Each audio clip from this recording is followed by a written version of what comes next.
18-ci sualın izahına baxaq uşaqlar. Qapalı qabda eyni kütləli kalsium və oksigen yandırılır. Alınır kalsium oksid.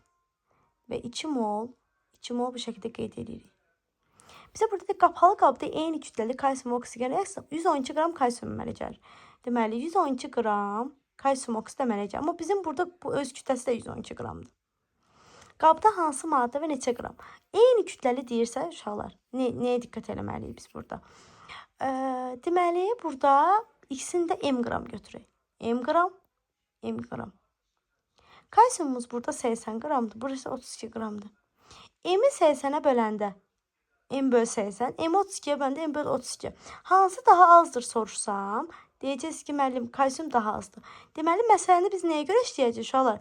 Az olana görə işləyəcək. Çünki başlanğıcın ikisində kütləsi var. Əgər 80 qramından 112 qram alınırsa, m qramından nə qədər alınır? 112. M-imiz olacaq nə qədər? 80. Biz m-i 80 tapdıq.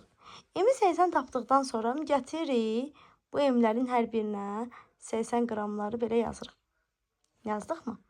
İndi, məsələdə az olan hansıydı uşaqlar? Kalsium 80-80 bölündə 1, 80-32-yə bölündə 2 tam neçəsə.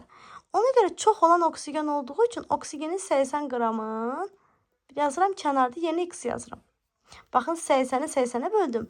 Burada x-in yerinə 80-i 32-yə böldüm. 2 tam neçəsə elədi. Çox olandan artıq qalacaq. Əgər 80 qrama 32 qram oksigen düşürsə, bəs 80 qrama nə qədər oksigen düşəcək? Elə 32 qram.